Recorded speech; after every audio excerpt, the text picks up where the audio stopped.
आशीषित शब्द के दिन की आराधना का समय आ गया है। आज आइए हम समझ जो परमेश्वर ने हमें दी है, उपदेश शीर्षक के साथ परमेश्वर के वचन साझा करने का कुछ समय ले। यदि परमेश्वर ने हमें समझ न दी होती तो आज हम मूर्ख और अज्ञानी होते, क्योंकि हम परमेश्वर को पहचान नहीं पाते और न ही स्वर्ग के राज्य की आशा रखते। बाइबल के नबियों ने भविष्यवाणी की कि परमेश्वर पवित्र आत्मा के युग में इस पृथ्वी पर आएंगे और मानव जाति को उन्हें पहचानने की समझ देंगे। आइए हम कुलुस्सियों की पुस्तक अध्याय 2 आयत 2 पर एक नजर डालें, ताकि उनके मनों में शांति हो और वे प्रेम से आपस में गटे रहें और वे पूरी समझ का सारा धन प्राप्त करें और परमेश्वर पिता के भेद को अर्थात मसीह को पहचान ले, जिसमें बुद्धि और ज्ञान के सारे भंडार छिपे हुए हैं। यह मैं इसलिए कहता हूं कि कोई मनुष्य तुम्हें लुभाने वाली बातों से धोखा न दे। बाइबल हमें सिखाती है कि परमेश्वर का रहस्य यह पहचानना है कि मसीह कौन है। चूंकि बुद्धि और ज्ञान के सारे भंडार उनमें छिपे हैं, इसलिए मसीह को पहचानना हमारे लिए उद्धार प्राप्त करने और स्वर्ग के राज्य में प्रवेश करने में सक्षम होने के लिए सबसे महत्वपूर्ण पहलुओं में से एक है। फिर मसीह को जो इस पृथ्वी पर शरीर में आते हैं, कौन ठीक से समझ सकता और ग्रहण कर सकता है? बाइबल और नबी कहते हैं कि वे वही है जिन्होंने परमेश्वर से समझ को प्राप्त किया है। आइए हम इस प्रश्न का उत्तर पहला यूहन्ना अध्याय 5 में खोजे। आइए हम पहला यूहन्ना की पुस्तक अध्याय 5 आयत 18 देखें। हम जानते हैं कि जो कोई परमेश्वर से उत्पन्न हुआ है वो पाप नहीं करता, पर जो परमेश्वर से उत्पन्न हुआ उसे वह बचाए रखता है और वह दुष्ट उसे छूने नहीं पाता। हम जानते हैं कि हम परमेश्वर से हैं और सारा संसार उस दुष्ट के वश में पड़ा है। हम यह भी जानते हैं कि परमेश्वर का पुत्र आ गया है और उसने हमें क्या दी है? यह लिखा है, उसने हमें समझ दी है कि हम उस सच्चे को पहचाने। परमेश्वर को खोजने के लिए हमें निश्चित रूप से समझ की आवश्यकता है। उसने हमें समझ दी है कि हम उस सच्चे को पहचाने और हम उसमें जो सत्य है अर्थात उसके पुत्र यीशु मसीह में रहते हैं। सच्चा परमेश्वर और अनंत जीवन यही है। समझ के बिना हम परमेश्वर से जब वह इस पृथ्वी पर शरीर में आते हैं मिल नहीं सकते, न उन्हें पहचान सकते हैं और न ही उन्हें ग्रहण कर सकते हैं। अब आइए ये जानने के लिए भजन संहिता की पुस्तक अध्याय 111 देखें कि परमेश्वर ने इस प्रकार की समझ देने के लिए किससे प्रतिज्ञा की। आइए भजन संहिता अध्याय 111 आयत 10 देखें। बुद्धि का मूल यहोवा का भय है। जितने उसकी आज्ञाओं को मानते हैं उनकी बुद्धि क्या होता है? उनकी बुद्धि अच्छी होती है, उसकी स्तुति सदा बनी रहेगी।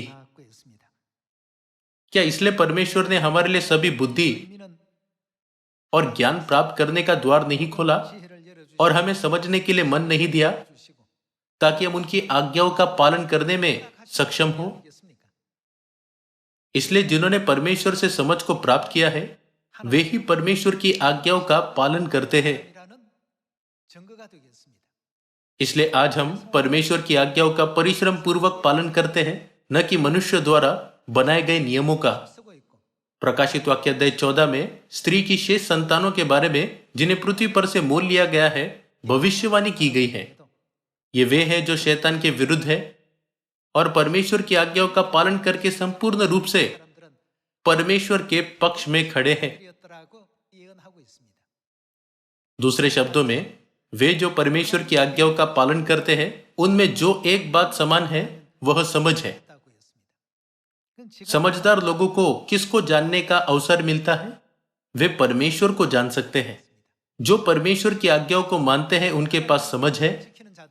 परमेश्वर अपने अस्तित्व को उन लोगों से नहीं छिपाते जो उनकी आज्ञाओं को मानते हैं, बल्कि वह उन पर प्रकट करते हैं।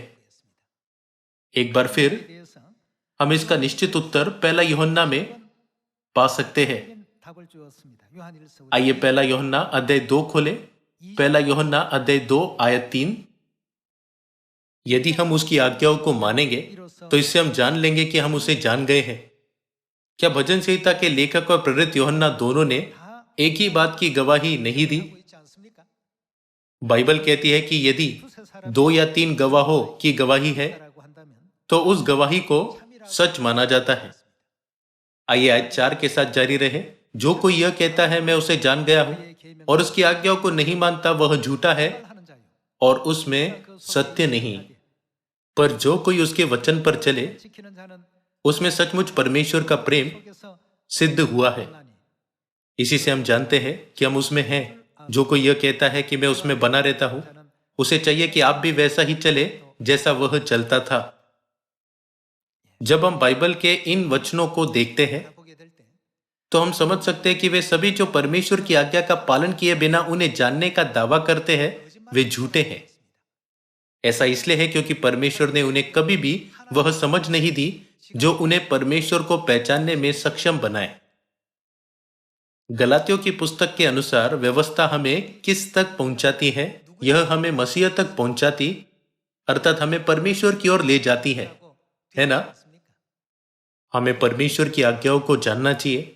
बाइबल कहती है कि वे सभी जिनके पास समझ है परमेश्वर की आज्ञाओं का पालन करते हैं। ये वे लोग हैं जो पृथ्वी पर गुप्त रूप से आने वाले परमेश्वर को जान सकते हैं, ग्रहण कर सकते हैं और उनसे मिल सकते हैं।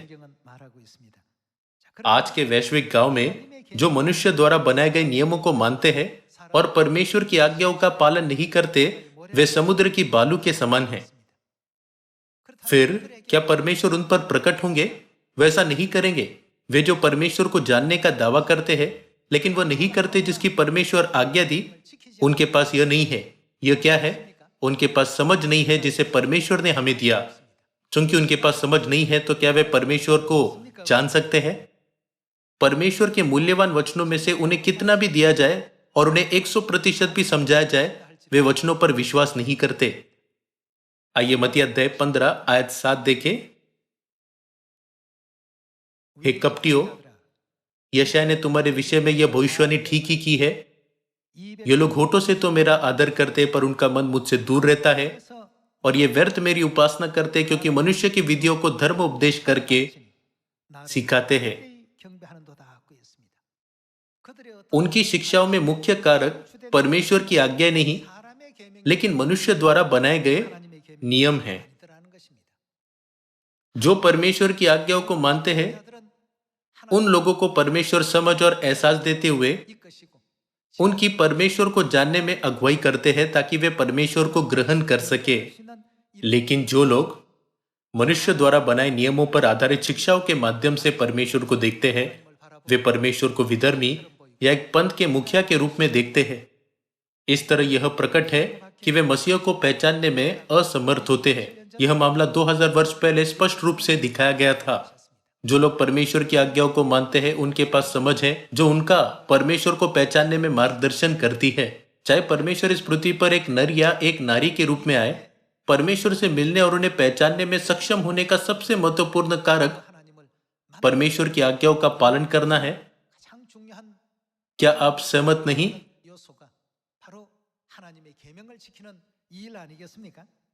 आइए यशायाह अध्याय 29 में देखें कि यीशु ने क्यों कहा ये व्यर्थ मेरी उपासना करते हैं क्योंकि उनकी शिक्षा केवल मनुष्य द्वारा सिखाए गए नियम है।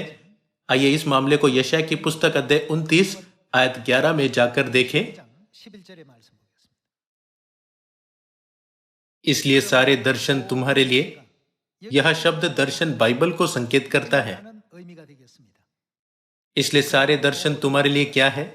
एक लपेटी और मुहरबंद की हुई पुस्तक की बातों के समान है जिसे कोई पढ़े लिखे मनुष्य को यह कहकर दे इसे पढ़ और वह कहे मैं नहीं पढ़ सकता क्योंकि यह मुहरबंद की हुई है। तब वही पुस्तक अनपढ़ को यह कहकर दी जाए इसे पढ़ और वह कहे मैं तो अनपढ़ हूं। आइए आयत 13 देखें। प्रभु ने कहा ये लोग जो मुंह से मेरा आदर करते हुए समीप आते परंतु अपना मन मुझसे दूर रखते हैं और जो केवल मनुष्य की आज्ञा सुन सुनकर मेरा भय मानते हैं। आयत 14, इस कारण सुन मैं इनके साथ अद्भुत काम वरना अति अद्भुत और अचंभे का काम करूंगा। तब इनके बुद्धिमानों की बुद्धि नष्ट होगी और इनके प्रवीणों की प्रवीणता उसके साथ क्या होगा? वह जाती रहेगी।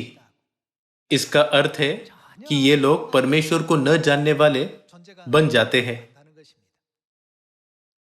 यदि वे मनुष्य द्वारा बनाई गई किसी भी शिक्षा को नहीं जानते तो वे परमेश्वर को शीघ्रता से पहचान पाते। उनके विश्वास का दृष्टिकोण पूरी तरह से मनुष्य की शिक्षाओं द्वारा नियंत्रित किया गया है। यह उनके परमेश्वर के बारे में अपनी खुद की रूढ़िवादिता बनाने का कारण बनता है। परिणाम स्वरूप वे परमेश्वर पर विश्वास करने में असमर्थ होते हैं। भले ही परमेश्वर स्वयं इस पृथ्वी पर देह धारण करके आए और उन्हें बाइबल की सभी भविष्यवाणियां समझाए, ऐसा इसलिए है क्योंकि वे मनुष्य द्वारा बनाए गए दायरे के अंदर सभी चीजों का न्याय और विचार करते हैं। उन लोगों के मध्य जो मनुष्य द्वारा सिखाए नियमों का पालन करते हैं, हम ये समझ सकते हैं कि क्यों बुद्धिमानों की बुद्धि नष्ट हो जाएगी और प्रवीणों की प्रवीणता जाती रहेगी। दूसरे शब्दों में इसका अर्थ है कि वे कभी भी परमेश्वर को पहचान नहीं पाएंगे। इसी वजह से होशे अध्याय 4 आयत 6 में होशे नबी ने कहा, वे जो परमेश्वर पर विश्वास करने का दावा करते हैं मेरे ज्ञान के न होने से नष्ट हो गए। चूंकि उनके पास परमेश्वर की आज्ञाओं का कोई ज्ञान नहीं है और वे मनुष्य की शिक्षाओं और नियमों के आधार पर बाइबल के सत्य का न्याय करने का प्रयास करते हैं, इसलिए परमेश्वर के प्रति उनकी समझ और बाइबल हमेशा आपस में विरोध करती है। यशायाह अध्याय 43 में यह लिखा है, मैं यहोवा हूं और मुझे छोड़ कोई उद्धार करता नहीं। प्रेरितों की पुस्तक में और क्या लिखा है? मुझ यीशु के अलावा किसी दूसरे के द्वारा उद्धार नहीं। बाइबल के संबंध में वे कहते हैं एक ही बाइबल में शब्द एक दूसरे से इतने अधिक अलग कैसे हो सकते हैं? वे अपनी गलत धारणा से यह निष्कर्ष निकालते हैं बाइबल विश्वास योग्य नहीं है, यह सिर्फ मनुष्य द्वारा लिखी गई पुस्तक है। वे कहते हैं प्रेरितों की पुस्तक लूका नामक एक व्यक्ति द्वारा लिखी गई थी और पुराने नियम के सभी भविष्यद्वक्ताओं के अभिलेख केवल इजराइल के लोगों पर लागू होते हैं, सारी मानव जाति पर नहीं। उनका निष्कर्ष लगातार उन्हें गलत दिशा में ले जाता है।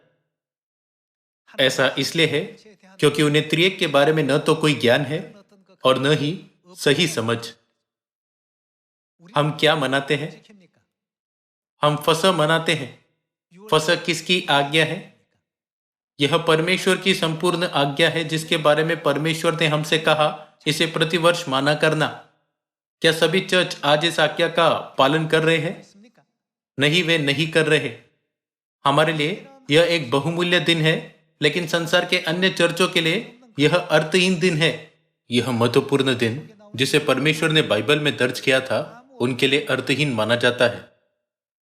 इसके अलावा क्योंकि उन्हें मनुष्य द्वारा बनाए नियमों से सिखाया जाता है, इसलिए उनके लिए सबत का दिन भी अर्थहीन दिन है। लेकिन परमेश्वर की दृष्टि में यह क्या है? यह उन लोगों के लिए एक बहुत ही महत्वपूर्ण दिन है जो परमेश्वर की आज्ञाओं का पालन करते हैं। जिस फसह के पर्व को हम मनाते हैं उसके द्वारा परमेश्वर ने क्या किया? परमेश्वर ने उसके माध्यम से अपने अस्तित्व को प्रकट किया। जब हम फसह को नहीं जानते थे तब चाहे हमने यशायाह अध्याय 25 को कितना भी पढ़ा हो, हम समझ नहीं सकते थे।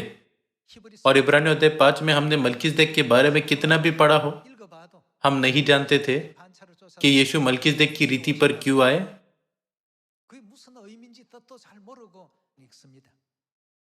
लेकिन फसह में समाई परमेश्वर की इच्छा महसूस करने के बाद और इस आज्ञा का पालन करने के बाद हम यशायाह अध्याय 25, यूहन्ना अध्याय 6 और साथ ही मत्ती अध्याय 26 के वचनों को स्पष्टता से समझ सके। क्या हम पूर्ण रूप से इसके पीछे का अर्थ नहीं समझ सकते कि हम फसह क्यों मनाते हैं? यदि हम फसह मनाने में विफल हो तो हम किसे पहचानने में असफल होंगे? हम मसीह को कभी ग्रहण नहीं कर पाएंगे जो दूसरी बार पृथ्वी पर आए। यदि हम उन्हें ग्रहण न करें तो हम और किसे ग्रहण करने में असफल होते हैं? हम मेमने की पत्नी को ग्रहण नहीं कर सकते जो हमारी स्वर्गीय यरूशलेम माता है। यशायाह अध्याय 29 में यह लिखा है, जब हम मनुष्य द्वारा बनाए नियमों से सिखाए जाते हैं तो बुद्धि और प्रवीणता नष्ट हो जाती है। जो परमेश्वर की आज्ञाओं को मानते हैं उन्हें परमेश्वर समझ देंगे ताकि वे जान सके कि सच्चे मसीह कौन है। फिर क्या हम जो फसह और सबत की आज्ञाओं का पालन करते हैं परमेश्वर को पहचान सकते हैं भले ही वह इस पृथ्वी पर शरीर में आए? हाँ, हम उन्हें पहचान सकते हैं। यशायाह 25 आयत 6। सेनाओं का यहोवा इसी पर्वत पर सब देशों के लोगों के लिए ऐसा भोज तैयार करेगा जिसमें भांति भांति का चिकना भोजन और नितरा हुआ दाखमधु होगा। उत्तम से उत्तम चिकना भोजन और बहुत ही नितरा हुआ दाखमधु होगा। और जो पर्दा सब देशों के लोगों पर पड़ा है, जो घूंघट सब जातियों पर लटका हुआ है, उसे वह इसी पर्वत पर नष्ट करेगा। वह मृत्यु का सदा के लिए नाश करेगा और प्रभु यहोवा सबों के मुख पर से आंसू पोंछ डालेगा और अपनी प्रजा की नामधराई सारी पृथ्वी पर से दूर करेगा, क्योंकि यहोवा ने ऐसा ही कहा है। उस समय यह कहा जाएगा, देखो हमारा परमेश्वर यही है, हम इसी की बाट जोते आए हैं कि वह हमारा उद्धार करे। यहोवा यही है, हम उसकी बाट जोते आए हैं, हम उससे उद्धार पाकर मगन और आनंदित होंगे। यह आयत 9 में भविष्यवाणी के वचन बताते हैं कि कुछ लोग यह पुकारेंगे, देखो हमारा परमेश्वर यही है। बाइबल में दर्ज किया गया है कि ये लोग कहेंगे, हम इसी की बाट जोते आए हैं कि वह हमारा उद्धार करे।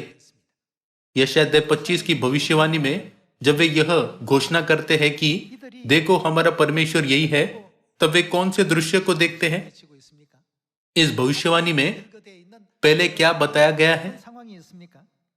हम उस दृश्य को देख सकते हैं जिसमें परमेश्वर नितरे हुए दाखमधु से भोज दे रहे हैं और नितरे हुए दाखमधु से मृत्यु का सदा के लिए नाश कर रहे हैं। नितरे हुए दाखमधु से भोज देने वाले के विषय में वे क्या कहते हैं? देखो हमारा परमेश्वर यही है, हम इसी की बाट जोते आए हैं कि वह हमारा उद्धार करे। वे किससे उन्हें परमेश्वर के रूप में पहचान सके? यह वह दाखमधु है जो मृत्यु का सदा के लिए नाश करता है। फसह का पर्व मनाए बिना कोई भी इसे कभी नहीं जान पाएगा, केवल वे जो फसह का पर्व मनाते हैं इस तथ्य के बारे में निश्चित हो सकते हैं कि फसह का दाखमधु ही वह दाखमधु है जो हमें पापों की क्षमा और अनंत जीवन देता है। जो परमेश्वर की आज्ञाओं का पालन करते हैं उन्हें परमेश्वर समझ देते हैं ताकि वे उन्हें जो सच्चे हैं अर्थात मसीह को जान सके। इसलिए इसके द्वारा क्या हम जो फसह का पर्व मनाते हैं निश्चित रूप से यह नहीं जान सकते कि जब मसीह इस पृथ्वी पर आएंगे तो उन्हें फसह का सत्य हमारे लिए लाना होगा। देखो हमारा परमेश्वर यही है, हम इसी की बाट जोते आए हैं कि वह हमारा उद्धार करे। कोई हमें बचा नहीं सकता, वही हमें बचाएगा। क्या यह यशायाह 25 की भविष्यवाणी नहीं जो हमें इसकी पूर्ण निश्चितता देती है? इसके द्वारा हम उन लोगों के बीच अंतर बता सकते हैं जिन्हें समझ दी गई है और जिन्हें नहीं, और उनके बीच जो परमेश्वर की आज्ञाओं का पालन करते हैं और जो नहीं करते। जब मसीह दूसरी बार इस पृथ्वी पर आते हैं तब हमें परमेश्वर के लोग होना चाहिए जो सीधे परमेश्वर द्वारा सिखाए जाते हैं और परमेश्वर की आज्ञाओं का पालन करते हैं, तभी हम उन्हें प्राप्त कर सकते हैं। नहीं तो हम मसीह को स्वीकार नहीं लेकिन इनकार करेंगे, जैसे फरीसियों और शास्त्रियों ने 2000 वर्ष पहले किया था। क्या आपको याद नहीं कि पहला यूहन्ना अध्याय 2 आयत 3 में क्या लिखा है? जो कोई यह कहता है मैं उसे जान गया हूं और उसकी आज्ञाओं को नहीं मानता वह झूठा है। इसका मतलब है कि वह परमेश्वर को कभी नहीं जान सकता। इस पृथ्वी पर दो प्रकार के लोग हैं, वे जो फसह को महत्वपूर्ण मानते हैं और वे जो नहीं मानते। उनमें से कौन सही है? जो लोग फसह नहीं मनाते वे जोर देकर कहते हैं कि इसे न मानना सही है, जबकि जो लोग फसह मनाते हैं वे कहते हैं कि इसे मानना सही है। चूंकि उनके बीच इस तरह की असहमति है, इसलिए इसे हल करने का सबसे अच्छा तरीका परमेश्वर के फैसले को सुनना है ना? लूका अध्याय 22 में यीशु ने कहा, मुझे कितनी लालसा थी, बड़ी लालसा थी कि दुख भोगने से पहले यह फसह तुम्हारे साथ खाओ, अर्थात मनाओ। इस प्रकार फसह मनाया जाना चाहिए या नहीं, इसका निर्णय पहले से ही परमेश्वर द्वारा किया जा चुका है। परमेश्वर ने जिन्होंने उद्धार के सत्य को स्थापित किया, इस मामले के बारे में चारों सुसमाचार की पुस्तकों में इतना अधिक जोर देते हुए कहा, मुझे बड़ी लालसा थी कि दुख भोगने से पहले यह फसह मनाऊं, है ना? क्या इसका उल्लेख चारों सुसमाचार की पुस्तकों मती, मरकुस, लूका और यूहन्ना में नहीं है? परमेश्वर ने 2000 साल पहले एक बार फिर जोर दिया, मैं निश्चित रूप से फसह का सत्य लाऊंगा। आइए इब्रानियों की पुस्तक अध्याय 7 पर एक नजर डालें। अध्याय 7 आयत 18। इस प्रकार पहली आज्ञा, पुराने नियम की व्यवस्था निर्बल और निष्फल होने के कारण लोप हो गई, इसलिए कि व्यवस्था ने किसी बात की सिद्धि नहीं की और उसके स्थान पर एक ऐसी उत्तम आशा रखी गई है जिसके द्वारा हम परमेश्वर के समीप जा सकते हैं। यह आयत उस दृश्य का वर्णन करती है जहां परमेश्वर पुरानी वाचा की व्यवस्था को नष्ट करते हैं और नई वाचा की व्यवस्था को स्थापित करते हैं। आइए आयत 20 देखें।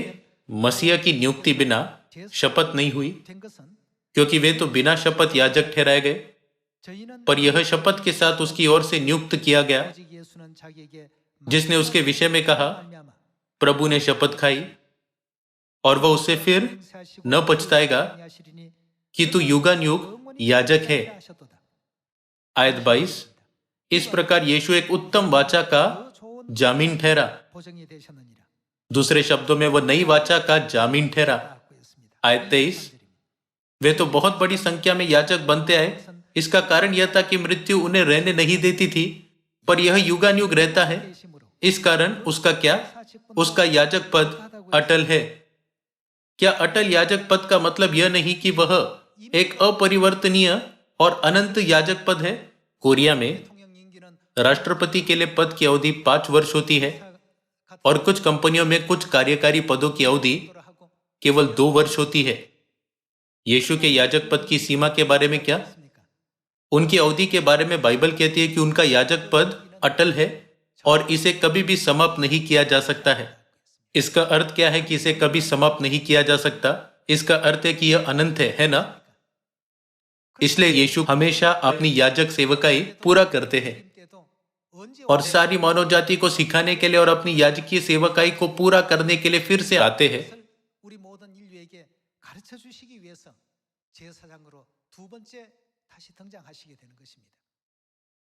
फिर 2000 वर्ष पहले यीशु ने किस प्रकार के याजक पद को पूरा किया? अध्याय 5 आयत 6। इसी प्रकार वह दूसरी जगह में भी कहता है, तू कौन सी रीति पर? मलकीसेदेक की रीति पर सदा के लिए याजक है। क्या केवल अपने पहले आगमन पर ही वह मलकीसेदेक की रीति पर याजक थे? बाइबल कहती है वह सदा के लिए याजक है। क्या उनके दूसरे आगमन पर भी ऐसा नहीं होगा? उन्हें मलकीसेदेक की रीति पर याजक के रूप में दूसरी बार इस पृथ्वी पर आना चाहिए। चूंकि यह कहता है कि वह मलकीसेदेक की रीति पर याजक के रूप में आएंगे, तब वह सत्य क्या है जिसे उन्हें लाना चाहिए?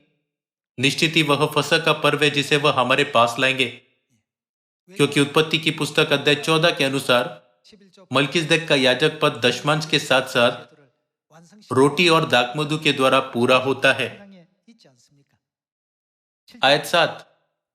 यीशु ने अपनी देह में रहने के दिनों में ऊंचे शब्द से पुकार पुकार कर और आंसू बहा बहा कर उससे जो उसको मृत्यु से बचा सकता था प्रार्थना और विनती की, और भक्ति के कारण उसकी सुनी गई।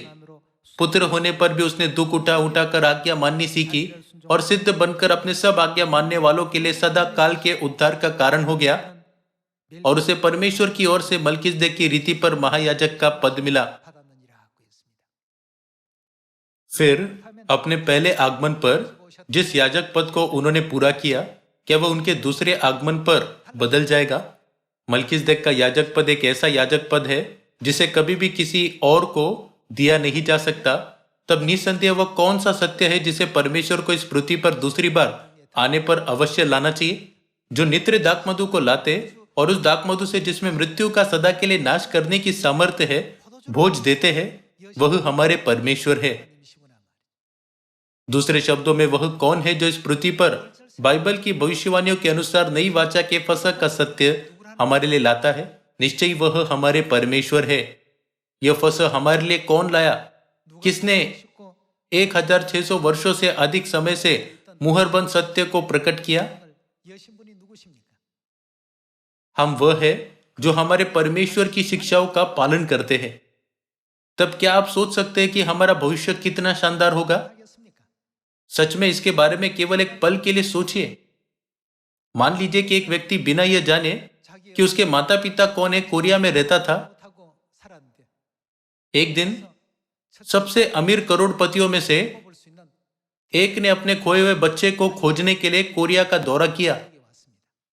उस समय उसका बेटा बहुत कठिन जीवन जी रहा था। वह एक बार में 2 या 3 काम करके मुश्किल से अपना जीवन यापन कर रहा था। बाद में उसे पता चला कि उसके पिता अमेरिका में करोड़पति है। उसके पिता अपनी संपत्ति अपने बेटे को देने के लिए कोरिया आए थे। वह व्यक्ति उसका बेटा था जिसकी तलाश करोड़पति कर रहा था। क्या आप कल्पना कर सकते हैं कि जब उसे पता चला तो उसे कैसा लगा होगा? वह बहुत खुश हुआ होगा। वह सोच भी नहीं सकता था कि उसका भविष्य कैसा होगा। वह एक पुराने जर्जर किराए के घर में रहता था, लेकिन जब वह एक बार अमेरिका चला जाएगा तो उसे अपने पिता की सारी संपत्ति विरासत में मिल जाएगी और फिर वह सीईओ बन जाएगा, क्योंकि वह एक बड़ी कंपनी के मालिक का बेटा था। यह सब जानने के बाद क्या वह सो पाया होगा? क्या वह कल्पनाओं से भरा नहीं रहेगा कि क्या होगा? हम वही लोग हैं जिनके सामने इतना शानदार भविष्य है। जल्द ही स्वर्गदूतों की दुनिया और पूरे ब्रह्मांड के आत्मिक प्राणी हमसे ईर्ष्या करेंगे। वे कहेंगे, आप सचमुच अद्भुत हैं, आप परम प्रधान के बेटे और बेटियां हैं। जब हम इस छोटे से ग्रह पृथ्वी पर होने वाली परिस्थितियों पर विचार करते हैं तो हम सोच सकते हैं, फसह का पर्व मनाने में इतना अच्छा क्या है? शब्द को मनाना क्या बड़ी बात है? क्या वास्तव में पिता और माता को जानना और ग्रहण करना इतनी महान आशीष है? ऐसा इसलिए है क्योंकि स्वर्ग के राज्य के रहस्य छिपे हुए हैं।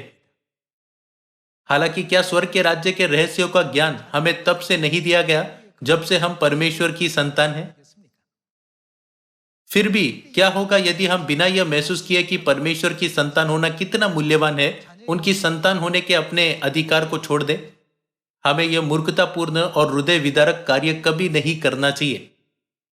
भाइयों और बहनों, कल्पना कीजिए कि आप सबसे अमीर करोड़पतियों में से एक की संतान है जो अपनी खोई हुई संतान को ढूंढने आया। आपको कैसा लगेगा? केवल उसकी कल्पना करना ही आपको इतनी खुशी देता है ना? आपको ऐसा लगेगा जैसे आप संसार के सबसे उच्च स्थान पर है।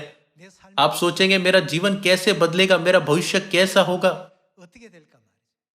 यदि आप एक ऐसे भविष्य की कल्पना करते हैं जहां आप एक विशाल महल में रहते हैं और बहुत से लोग आपकी सेवा के लिए तैयार हैं, भले वे आपको राजकुमार और राजकुमारियों के रूप में देखना न चाहे, तो क्या आप अभी भी हर दिन खुश नहीं होंगे?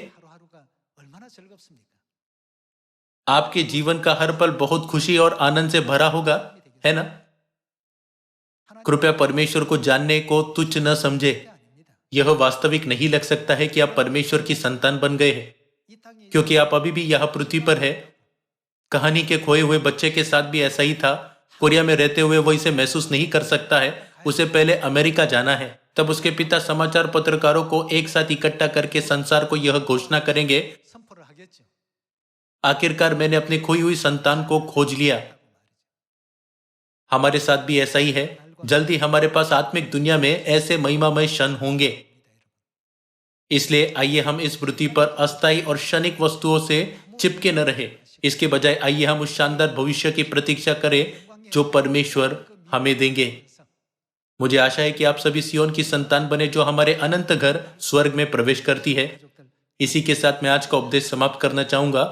आपका बहुत बहुत धन्यवाद।